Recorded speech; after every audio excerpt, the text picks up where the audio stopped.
Hello friends, यह है अधिगम श्रृंखला का भाग 7 जिसमें हम अधिगम से संबंधित बेहतरीन प्रश्नों पर चर्चा करेंगे, उनका डिटेल से विश्लेषण करेंगे। तो चलिए शुरू करते हैं आज का पहला प्रश्न। आज का पहला प्रश्न है, किस मनोवैज्ञानिक ने मोल्डिंग लर्निंग का सिद्धांत दिया है? तो आपके ऑप्शन है Jerome Bruner, Albert बांडुरा, Abraham Maslow व कोई नहीं। तो इसका आंसर हो जाएगा ऑप्शन नंबर बी, यानी कि अल्बर्ट बांडुरा ने मोल्डिंग लर्निंग थ्योरी का सिद्धांत दिया है। अब इसके बारे में डिटेल से देखें तो मोल्डिंग लर्निंग थ्योरी का सिद्धांत अल्बर्ट बांडुरा ने दिया है, जिसे हम प्रतिरूपण का सिद्धांत या निर्देशन का सिद्धांत, सामाजिक अधिगम का सिद्धांत या अवलोकनात्मक अधिगम का सिद्धांत भी कहते हैं। यह सिद्धांत एक व्यवहारवादी अधिगम का सिद्धांत है। और अल्बर्ट बांडुरा की बात करें तो ये कनाडा के मनोवैज्ञानिक हैं। उन्होंने अपनी पुस्तक social foundation thought and action में ये 1986 में यह सिद्धांत दिया था, और इसी पुस्तक में उन्होंने इसका सिद्धांत का नाम सामाजिक संज्ञानात्मक सिद्धांत नाम दिया था। इस सिद्धांत के अनुसार प्राणी दूसरों के व्यवहार को देखकर सीखता है, यानी कि अवलोकन से सीखता है। प्राणी समाज में मान्य व्यवहार अपनाता है, इसके द्वारा साथ ही समाज में अमान्य व्यवहार त्यागता है।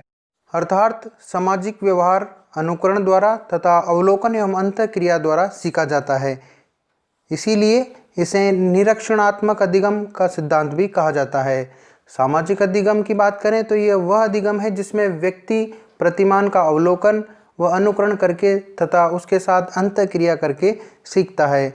इस सिद्धांत में बांडुरा ने 2 प्रयोग किए, जिसमें पहला प्रयोग उसने एक निर्जीव गुड़िया पर किया था, इसीलिए इस स्टडी को बोबो डॉल स्टडी भी कहा जाता है, और जो यह बताता है कि प्राणी दूसरों के व्यवहार को देखकर सीखता है। साथ ही दूसरा प्रयोग उन्होंने जोकर पर किया था, जो यह बताता है कि प्राणी अवलोकन यानी कि जोकर को देखकर सीखता है। इस सिद्धांत में अगर निदर्शन शब्द यानी कि मॉडल थ्योरी की बात करें तो इसे इसलिए कहा गया है मॉडल थ्योरी, क्योंकि बांडुरा के इस सिद्धांत में कोई ही अनुबंधन या बुद्धि नहीं होती है, केवल दूसरों का व्यवहार होता है और हम अवलोकन या अनुकरण के द्वारा ही सीखते हैं, इसलिए इसे निर्देशन या मॉडल थ्योरी कहा गया।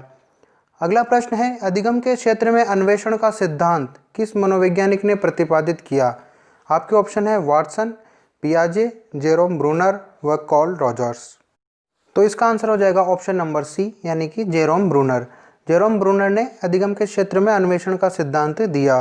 ब्रूनर के अनुसार इस सिद्धांत में अध्यापक को छात्रों में अधिगम के प्रति रुझान उत्पन्न करना चाहिए, ताकि इस हेतु विषय वस्तु को क्रमबद्धता के साथ प्रस्तुत करना चाहिए ताकि स्टूडेंट को मदद मिल सके। अगला प्रश्न है, पावलोव के प्रयोग में घंटी बजने पर कुत्ते के मुंह में लार आने की क्रिया कहलाती है। आपके ऑप्शन है स्वाभाविक अनुक्रिया, प्राकृतिक अनुक्रिया, संबद्ध अनुक्रिया या संबद्ध उद्दीपक। तो इसका जवाब हो जाएगा ऑप्शन नंबर सी, यानी कि संबद्ध अनुक्रिया पावलोव के प्रयोग में घंटी बजने पर कुत्ते के मुंह में जो लार आने की क्रिया है कहलाती है। अगला प्रश्न है, उद्दीपक व अनुक्रिया में बंध स्थापित होना ही अधिगम है, यह कथन किस सिद्धांत पर आधारित है? आपके ऑप्शन है प्रयास व त्रुटि का सिद्धांत, परंपरागत अनुबंधन का सिद्धांत, सक्रिय अनुबंधन का सिद्धांत या अधिगम का क्षेत्र सिद्धांत। तो इसका जवाब हो जाएगा ऑप्शन नंबर ए, यानी कि प्रयास व त्रुटि का सिद्धांत, जिसे थॉर्नडाइक ने दिया था। अन्य सिद्धांतों की बात करें तो परंपरागत अनुबंधन का सिद्धांत पावलोव ने दिया है और अधिगम का क्षेत्रवाद सिद्धांत कर्ट लेविन ने दिया है। अगला प्रश्न है, अस्वाभाविक उत्तेजक के प्रति स्वाभाविक उत्तेजक के समान अनुक्रिया करना ही अधिगम है, यह कथन किस सिद्धांत पर आधारित है? आपके ऑप्शन है प्रयास व त्रुटि का सिद्धांत, संबंध प्रतिक्रिया का सिद्धांत, क्रिया प्रसूत अनुबंधन का सिद्धांत या अधिगम का क्षेत्र सिद्धांत। तो इसका जवाब हो जाएगा ऑप्शन नंबर बी, यानी कि संबद्ध प्रतिक्रिया का सिद्धांत, जो पावलोव ने दिया था, और उसी के आधार पर कहा जा सकता है कि अस्वाभाविक उत्तेजक के प्रति स्वाभाविक उत्तेजक के समान होने वाली अनुक्रिया ही अधिगम है। अगला प्रश्न है, निम्न में से कौन सा थॉर्नडाइक का अधिगम का नियम नहीं है? आपके ऑप्शन है अभ्यास का नियम, साहचर्य का नियम, तत्परता का नियम या प्रभाव का नियम। तो इसमें ऑप्शन नंबर 20 का आंसर हो जाएगा, क्योंकि यह साहचर्य का नियम जो है वो थॉर्नडाइक के अधिगम के नियमों में शामिल नहीं है। शेष तीनों नियम यानी कि अभ्यास का नियम, तत्परता का नियम व प्रभाव का नियम थॉर्नडाइक के अधिगम के नियमों में शामिल हैं। अगला प्रश्न है, मास्लो ने व्यक्ति की मूल आवश्यकताओं के अनुक्रम में प्रथम क्रम पर किस आवश्यकता को रखा है? यानी कि ऑप्शन में जो 4 आवश्यकताएं दी हुई है वो मास्लो द्वारा बताई गई आवश्यकता ही है, परंतु मास्लो ने प्रथम क्रम पर किस आवश्यकता को रखा है ये बताना है। तो आपके ऑप्शन है सुरक्षा संबंधी आवश्यकताएं, शारीरिक संबंधी आवश्यकताएं, संबद्धता या स्नेह संबंधी आवश्यकताएं, या ऑप्शन नंबर डी आत्मसम्मान संबंधी आवश्यकताएं। तो इसका आंसर हो जाएगा ऑप्शन नंबर बी, यानी कि मास्लो ने शारीरिक संबंधी आवश्यकताओं को मूल आवश्यकताओं में प्रथम क्रम पर रखा है। अगला प्रश्न है तत्परता या किसी कार्य के लिए तैयार होना युद्ध को आधा विजय कर लेना होता है या कर लेना है। तो थॉर्नडाइक के तत्परता के नियम के संबंध में यह वाक्य किसने कहा है? तो ऑप्शन नंबर ए है वुडवर्थ ने, वाटसन ने, कॉल्सनिक ने, या फिर option number D HL. Bhatia ने। तो इसका जवाब हो जाएगा ऑप्शन नंबर डी, यानी कि एच.एल. भाटिया ने थॉर्नडाइक के तत्परता के नियम के बारे में कहा है कि तत्परता या किसी कार्य के लिए तैयार होना युद्ध को आधा विजय कर लेना है। अगला प्रश्न है शिक्षक के पास अधिगम के जितने भी साधन उपलब्ध हैं उनमें प्रेरणा संभवतः सर्वाधिक महत्वपूर्ण है। यह कथन किसका है? तो आपके ऑप्शन है थॉर्नडाइक का, स्टीफेंस का, स्किनर का, या फिर मास्लो का। तो ये जो कथन है वो स्टीफेंस का है, यानी कि ऑप्शन नंबर बी इसका आंसर हो जाएगा। स्टीफेंस ने कहा है कि शिक्षक के पास अधिगम के जितने भी साधन हैं उनमें प्रेरणा संभवतः सर्वाधिक महत्वपूर्ण है। अगला प्रश्न है 3H का संप्रत्यय 3H का संप्रत्यय किस मनोवैज्ञानिक द्वारा दिया गया था? आपके ऑप्शन है स्किनर, वाटसन, पावलोव व पेस्टालोजी।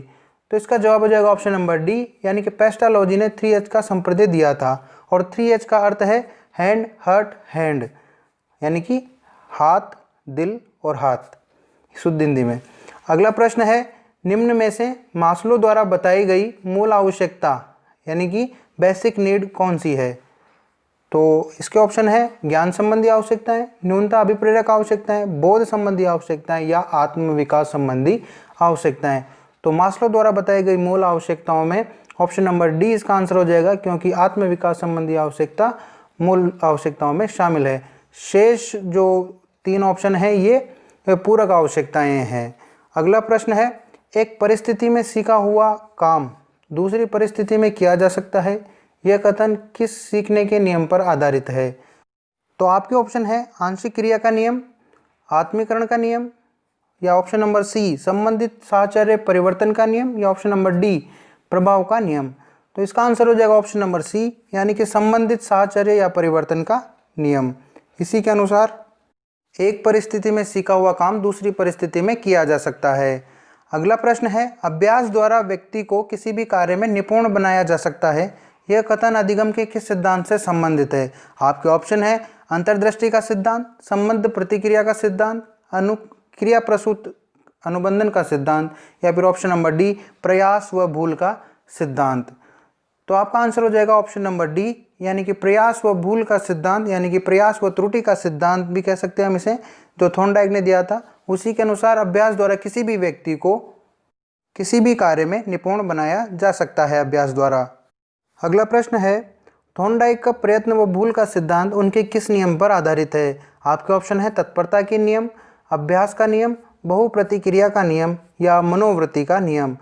तो इसका आंसर हो जाएगा ऑप्शन नंबर सी, यानी कि बहुप्रतिक्रिया का नियम। अर्थात थॉर्नडाइक का प्रयत्न एवं भूल का सिद्धांत उनके बहुप्रतिक्रिया नियम पर आधारित है।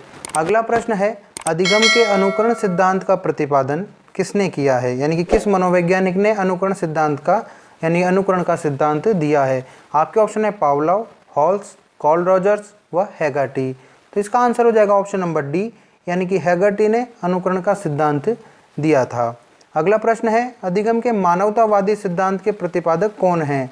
आपके ऑप्शन है हर्बर्ट, दूसरा है स्टीफेंस, व option number C Carl Rogers, व ऑप्शन नंबर डी हॉल्स।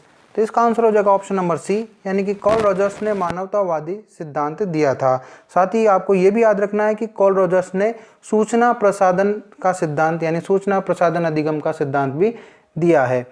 अगला प्रश्न है अधिगम के सिद्धांत व उनके प्रवर्तकों का कौन सा युग्म सही सुमेलित नहीं है? तो आपका पहला ऑप्शन है अन्वेषण का सिद्धांत जेरोमेस ब्रूनर द्वारा दिया गया था। ऑप्शन नंबर बी है शाब्दिक अधिगम व प्राप्त अधिगम का सिद्धांत आशुबेल ने दिया है, या फिर ऑप्शन नंबर सी प्राकृतिक दशा यानी जिसे हम क्षेत्रवाद भी कहते हैं उसका सिद्धांत कोर्टलेवेन ने दिया है, या फिर ऑप्शन नंबर डी अनुकरण का सिद्धांत क्लार्क एल हल ने दिया है। तो यहाँ पर हमें गलत ऑप्शन बताना था कि कौन सा गलत सुमेलित है। तो इसका आंसर हो जाएगा ऑप्शन नंबर डी, यानी अनुकरण का सिद्धांत क्लार्क एल हल ने नहीं दिया था। अनुकरण का सिद्धांत अभी हाल ही में पढ़ा है हमने, हेगर्टी द्वारा दिया गया था, और क्लार्क एल हल ने पुनर्बलन का सिद्धांत दिया था। बाकी शेष तीनों ऑप्शन सही सुमेलित हैं। अगला प्रश्न है, अब तक सीखने के यानी कि अधिगम के जितने भी सिद्धांत प्रस्तुत किए गए हैं उनमें यह सर्वश्रेष्ठ है। हल्के प्रबलन सिद्धांत के लिए यह मत किस मनोवैज्ञानिक का है? पहला ऑप्शन है थॉर्नडाइक, पावलोव, बी.एफ. स्किनर, व चौथा ऑप्शन है एंडरसन।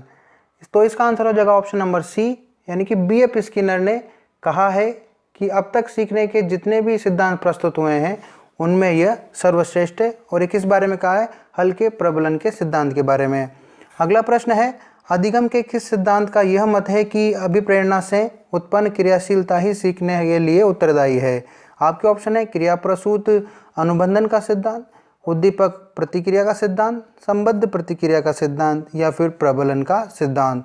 तो इसका आंसर हो जाएगा ऑप्शन नंबर ए, यानी कि क्रिया प्रसूत अनुबंधन का सिद्धांत जो है वो बताता है कि अभिप्रेरणा से उत्पन्न क्रियाशीलता ही सीखने के लिए उत्तरदायी है, और इस सिद्धांत को बी.एफ. स्किनर ने दिया था।